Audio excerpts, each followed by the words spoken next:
Hello pong muli mga kabayan, kamusta po ang lahat? Nagbabalik po muli ang inyong katambay, si Katambay Manong po. Samahan niyo po muli dito po sa Tambayang mga kabayan. Magkukomento po ako sa inyo, samahan niyo po ang inyong lingkod. Magandang umaga po muna, tanghali, hapon, gabi. Madaling araw po sa atin lahat, saan man sulok ng bansa o mundo tayo naroon. Naway maingatan po tayo lahat. Bago po tayo mag-umpisa, maraming salamat po muna kay Ma'am Gina Ray ng Europe at Kingston ng Hong Kong, 123. Maraming salamat po sa mga biyaya po na pinagkakaloob nyo po. Maraming salamat po. At syempre po, shoutout din po kay 29, kay Ma'am LB, Louis Vuitton, at syempre po kay Sir Manny Dinero ng USA, Miami, Florida. Maraming salamat po sa inyong lahat. Ito po, komentuhan po natin, umpisa na po natin. Ito pong bagong PCO Undersecretary Yusek na si Attorney Castro, mga tambay, Claire Castro, ay isa rin pong vlogger, mga tambay. Ito po, may binlag po siya at talagang binanatan po niya ng binanatan, mga tambay. Binanatan po ng binanatan ni Attorney Claire yung pagbagsak po ng tulay sa Isabela, mga tambay. Pero hindi naman po niya sinasabi kung nasaan naman po yung ginawa naman po dyan ng pamahalaan, lalo po sa administrasyon po ng Pangulong Marcos, na naglagay po ng napakaraming pera po dyan sa tulay na yan. Dahil doon sa sinasabi po raw nila na retrofitting, yung nasaan po yung retrofitting na ginawa po nila dyan para po dyan sa tulay na yan. Hindi po bababa sa 390 million po ang inilagay po nila dyan, mga kabayan. At nasaan po yun? At talagang ipinupukol lang po nila ang sisi sa administrasyon po ng dating Pangulong Duterte. Bakit po nila hindi kaya kalkalin? Sino po ba ang nag-umpisa ng proyekto na yan? Nag-umpisa po yan sa panahon po ni Pangulong Pinoy 2014 at binadgetan po yan ni Pinoy ng hindi bababa sa 400 million, mga kababayan. Samantalang kay dating Pangulong Duterte, nung ituloy po yan para matapos lang at hindi masayang ang 400 plus million na binadget ni Pinoy, nag-budget po dyan ang administrasyon ni dating Pangulong Duterte na hindi bababa sa 150 million, mga kababayan. At natapos po yung proyekto. Samantalang yung nag-maintenance, yung nag-maintenance po na administrasyon natin ngayon, 390 million, retrofitting lang po ang ginawa, 390 million. Pero pagdating po kay Yusek, ito po ang pahayag ng Yusek. Iba po siyang manise. Tingnan po natin at komentuhan po natin. Anyari? Diba? At ultimo bumagsak 4 na buwan matapos itong buksan. Oh. Alam nating biru-biruan na tahimik lang itong si Mark Villar, pero panahon nang magsalita naman siya at magpaliwanag sa nangyari sa ilalim ng kanyang DPWH. O, paano? Ang binabanatan niya po rito yung dati pong secretary po ng DPWH na si Mark Villar. Pero hindi niya po binabanatan yung dating secretary po nung panahon ni Pinoy. Yung DPWH secretary po ni Pinoy. Kasi inumpisahan po ito panahon ni Pinoy 400 plus million ang proyekto po ito ni Pinoy na hindi po natapos. Bakit hindi niya po binabakbakan ni Attorney Claire? Bakit kaya? Bakit kaya ayaw niya kalkalin yung nagsimula? At ayaw niya rin pong bakbakan yung mga engineering na ginamit po ni Pinoy nung panahon po ng administrasyon po ni Pinoy at yung secretary po ng DPWH ni Pinoy. Bakit nakatutok lang po kay Villar at kay dating Pangulong Duterte? Bakit kaya? Samantalang maliit na porsyento lang po yung inilagay pong budget dyan ni dating Pangulong Duterte. Ikumpara mo po kay Pinoy na 400 plus million. Samantalang sa kanila, mga kabayan, yung ginawa lang po nila ay retrofitting na sinasabi. Binadgetan po nila ng 390 million ng administrasyon po ni Pangulong Marcos. Pero hindi po yan babanggitin ni Attorney Claire. Kasi po, masisira po kasi si Pangulong Marcos dahil napakalaki po ng 390. Halos parehas na po yun nung ginawa po ni Pinoy na 400 plus million nung ginagawa po yun. Yun retrofitting lang, mga kababayan. Di po ba? Ang laki ng diferensya. Senator Mark Villar ngayon. Oh. Ayan o. Basa pa ba? Nasa gilid eh. Ano ko medyo. Lakayan natin. Mali. Ayan. Ako. Ayan, lakihan natin. He criticized the appointment of officials without engineering expertise. Ay, yeah. Kinikriticize siya pala si Mark Villar kasi walang engineering expertise to lead infrastructure projects. Ala, taking a swipe at Villar's background in economics and business administration. So ito, Kasi yung tulay na yan, may design na po yan eh. Meron na po engineering yan. May design na po yan. May architect na po yan. Dahil inumpisahan na nga po yan eh. Hindi po ba nag-research si Atty. Claire? Yan po ay may design na. Tinuloy nga lang po yan eh ni Secretary Villar nung panahon po ng ng DPWH, siya ang secretary. Tinuloy lang po yan kasi ang gusto ni dating Pangulong Duterte, ibalik tanaw natin, lahat ng mga programa ni Pinoy, ni Gloria, tuloy para hindi masayang ang pera ng tao. Kasi pag hindi mo tinuloy, taong bayan ang lugi kasi puro taxpayer money. Itinuloy yung mga programa na hindi natapos, natenga. Di po ba pati nga yung magdudugtong po diyan na LRT, di ba? Na hindi natapos at hindi natapos. Itinuloy lang. Di ba? Yung nagdugtong papuntang Cavite, ngayon ay nagagamit na. Di ba? Programa po ni Pino yon, tinuloy lang ni dating Pangulong Duterte. May design na yon, may architect na yon, may engineering na yon, nakaplano na yon. You know, may papel na yon. Kaya dito po, nakapagtataka kay Atty. Claire, isinisisi niya po hindi ko naman po kinakampihan si Villar. Kaya lang, kung tutuntunin mo yung history ng tulay, kasi yung history ng tulay, mga kabayan, nagsimula po yon project ni Pinoy 2014. Di po ba? At binuksan lang po ito nung sinasabi po ilang buwan lang. Sino po ba ang nagbukas nito? Di po ba sila? Dahil nga ginastusan po nila napakaraming pera para masigurado po ang sinasabi pong tibay nito. Dahil pati po sila, ang administrasyon ng Marcos, naglagay po ng 390 million para puro sa gagawin lang retrofitting. Di ba? Pero ang sinisisi lang po ng isang Yusek na vlogger, mga tamay, si Senador Villar. Hindi po ba siya one-sided? Hindi po ba fake news? Hindi po ba fake news yun? Sinisingle out mo si Villar, si Senator Villar? Sinisingle out mo? Samantalang yung proyekto na yun ay nagsimula sa dating administrasyon ni Pinoy. Nagtatanong lang po si Kamano, anong klaseng Yusek ito? Hindi ka nagre-research. At hindi mo rin ni-research na naglagay ng napakalaking pera dyan na administrasyon ni Marcos, ng Pangulong Marcos, na hindi bababa sa 390 million.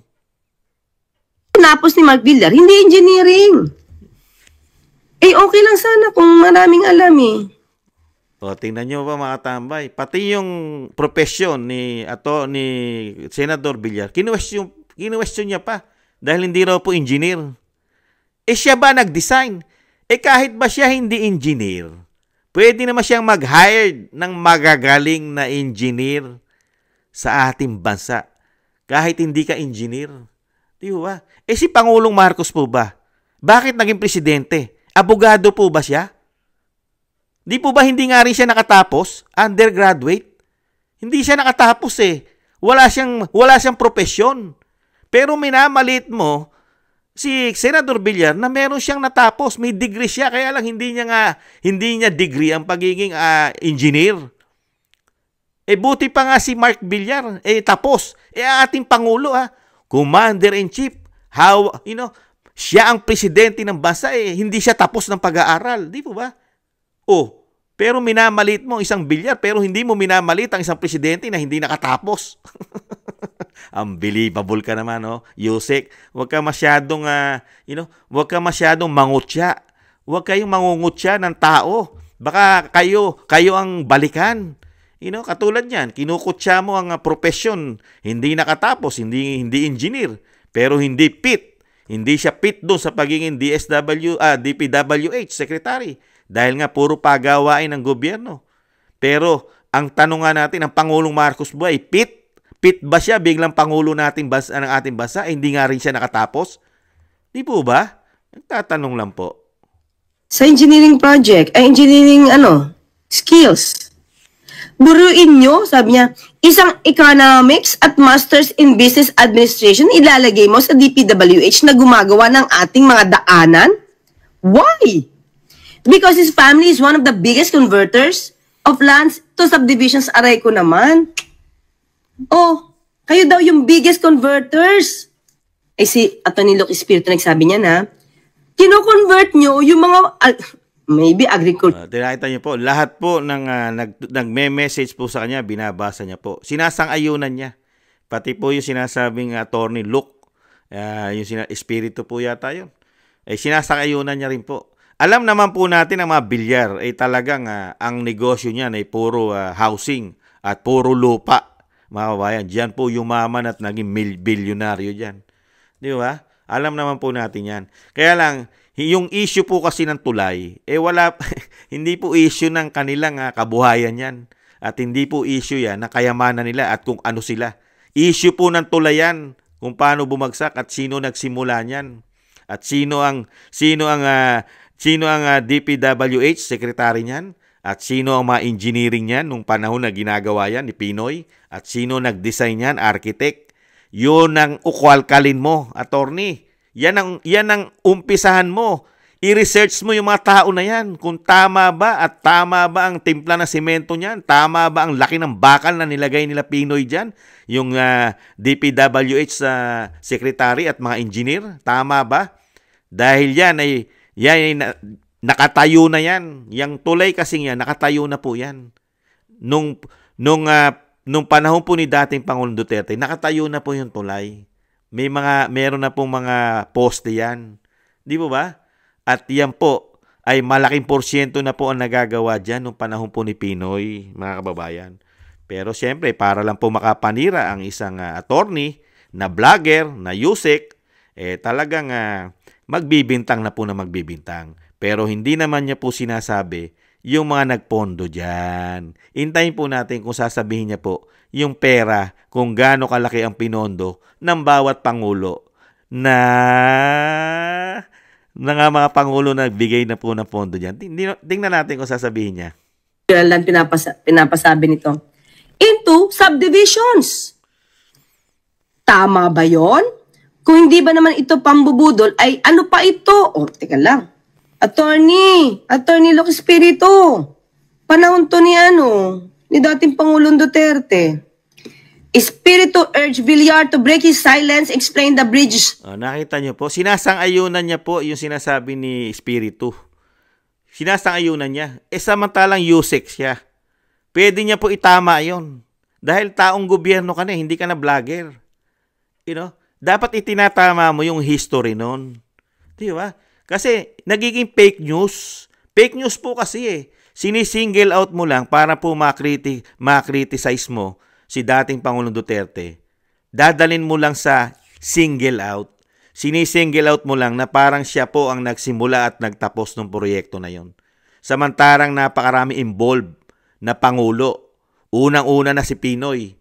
Si dating Pangulong Duterte itinuloy. Tapos ang mga nagme-maintenance ay ang Pangulong Marcos na nag-maintenance para tumibay daw lalo yan. Kaya nga po binadgetan nila ng 390 million yan. Di ba? Binadgetan po nila ng 390 million yan para dun sa sinasabing retrofitting na gagawin daw po dyan sa tulay na yan. Pero bumagsak. Pero ang sisi kay dating Pangulong Duterte at kay Mark Villar. Failure. Demanding an expert-led investigation into possible substandard projects that could endanger public safety. Naku talaga, may kutungan kaya to? Naku, dapat talaga imbestigahan to. Kung lumabas na mayroong anomalya at korupsyon dito kung bakit bumagsak ang tulay na ito, may dapat singilin. Nako. Opo, tama po kayo, Attorney Claire. Dapat po talaga may managot. Kasi unang-unang hanapin po dyan, yung binadget po ni Pangulong Marcos na 390 million. Ano po ang ginawa po ron? Yung sinasabing retrofitting, 390 million yun. Malaki pa yon sa pinondo ni Pangulong Duterte. 150 plus million lang po yung pinondo dyan ni dating Pangulong Duterte kung hindi ako nagkakamali. Baka mas mababa pa. Baka mas mababa pa sa 150 million. Samantalang kayo, retrofitting lang, 390 million. Dapat po talaga may managot. Sino po kayang nagbulsa ng pera? At yung kay Pinoy, kailangan din po masilip yon. 400 plus million po yon yung pinondo ni Pinoy dyan. Yung dating DPWH Secretary. Dapat po masilip yan, 400 plus million. Gaano kaya kalaki ang naibulsa dyan? Di po ba, Torny? At lalong-lalo po, gaano po kalaki ang 400 plus million sa panahon ni Pinoy? At gaano po kalaki ang 100 plus o 150 plus million ni dating Pangulong Duterte? At gaano naman po kalaki sa panahon po ni Pangulong Marcos na 390 million na retrofitting lang ang programa, ang project? Gaano po kalaki yon, Attorney? Sino po kaya ang nagkamal ng napakaraming pera at nagbulsa? Attorney, sino kaya?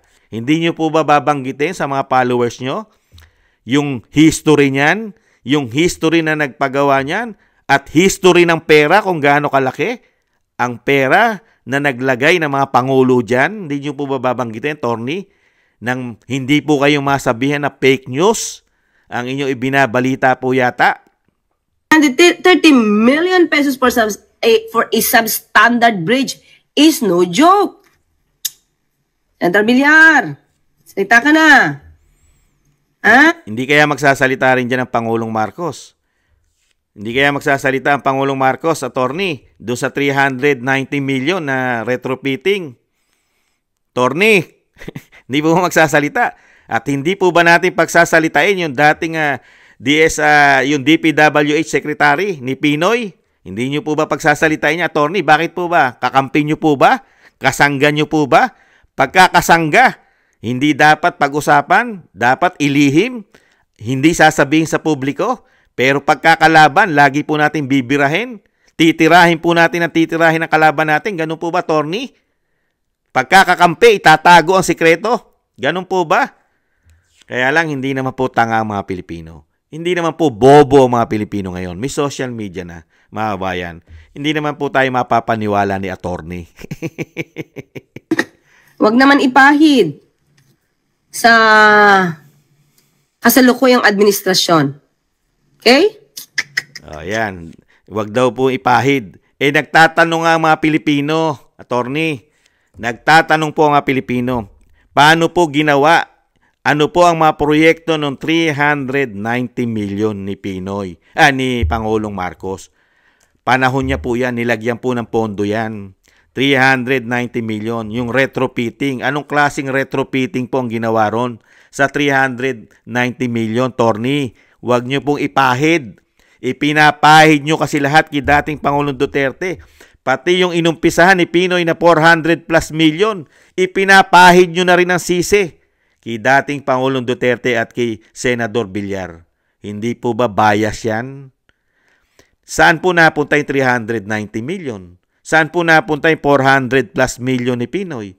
Isinisisi nyo doon sa nagtuloy ng proyekto na 100 plus million lang?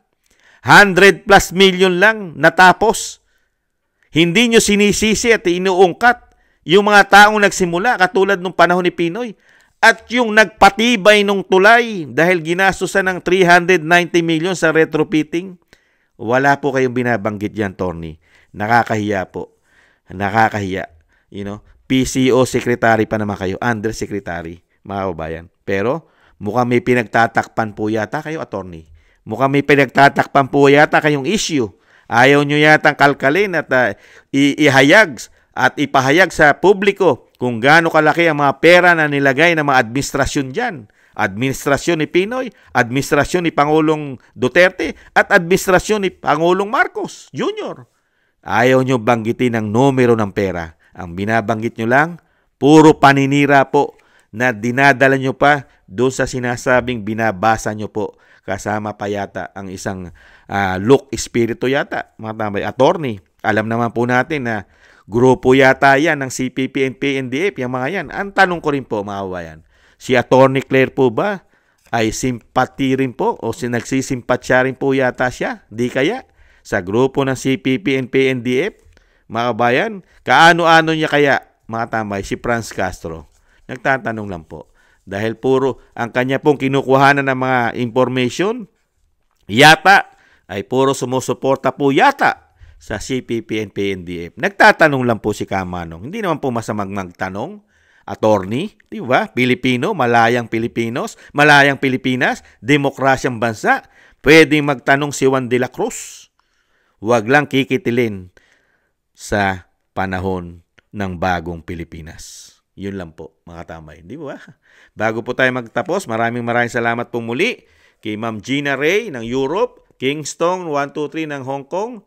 Maraming salamat po sa mga biyayang pinagkakaloob niyo pong muli. At syempre po, shoutout kay 29, kay Ma'am LB Louis Vuitton, at syempre po kay Sir Manny Dinero ng USA, Florida, Miami. Maraming salamat po sa inyong lahat. At syempre po, maraming salamat po sa nakagusto po ng ating Tambayang Makabayan sa YouTube at TikTok. At maraming salamat din po sa mga subscribers natin na nagtitiwala po sa inyong lingkod. Maraming salamat po sa mga nagko-comment, like, share, and subscribe. Maraming salamat po. Mabuhay po. Mabuhay po lahat ng Pilipino, mga OFW. Mabuhay po saan man sulok ng mundo. Mabuhay po kayo, mga kabayan. Konting tiis lang po. Makakabangong pa po ang ating bansa. Malapit-lapit na po. Dumapo ang agila ng Mindanao sa Malacanang. Konting tiis na lang po. Maraming salamat po, mga kabayan. Ingatan nawa. Paalam. Bye-bye.